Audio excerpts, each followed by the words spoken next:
the scope of the film. Can you talk a little bit about that? Well, that was a 5-inch gun blowing the head off of a thug. For anybody that's ever been on an Aegis-class destroyer, that's a big ass bullet. You know, there may be bigger films than ours, but right now I'm proclaiming that we have the biggest guns of any film.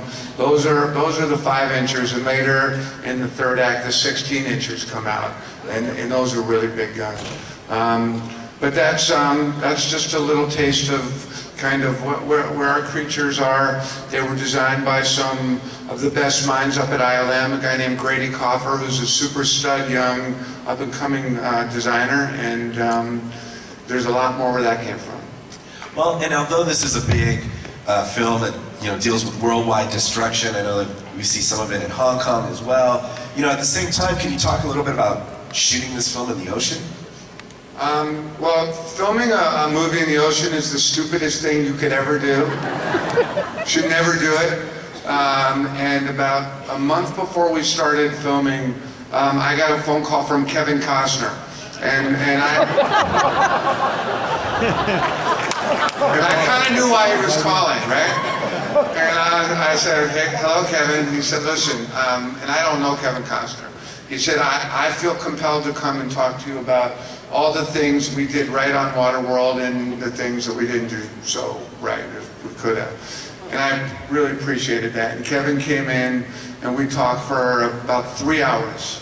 And we filmed a lot of this movie deep in the ocean off of Hawaii. And Kevin talked to us for a long time, to me and my line producer, about not the things that are going to probably go wrong, but the things that you're not even thinking about, that you can't even imagine that are going to go wrong.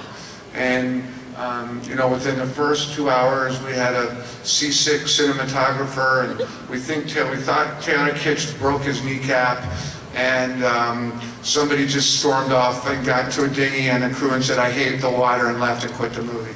And that was like in the first 15 minutes.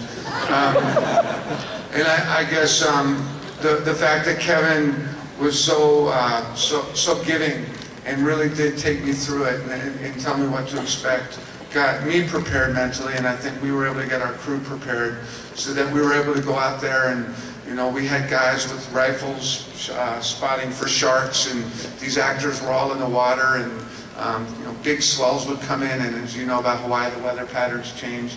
But we were able to do it, and I think one of the cool things about Battleship is that it really does take you out into the deep ocean, which is goes back to my original love of the water. I have so much respect, particularly for the soldiers from World War II that I have studied so hard, how courageous these men and oftentimes women were, who would go out deep into the ocean, and they were completely self-reliant, and their lives were on the line. And obviously our lives weren't on the line, and I think you can tell that we aimed for a slightly more fun experience. But to be able to go out into the ocean and to take the audience out into the ocean, I think is something that I really love about this movie.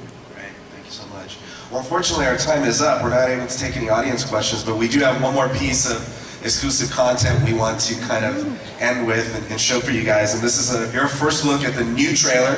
It's going up in front of Wrath of the Titans on March 31st. You'll see it here first, so take a look.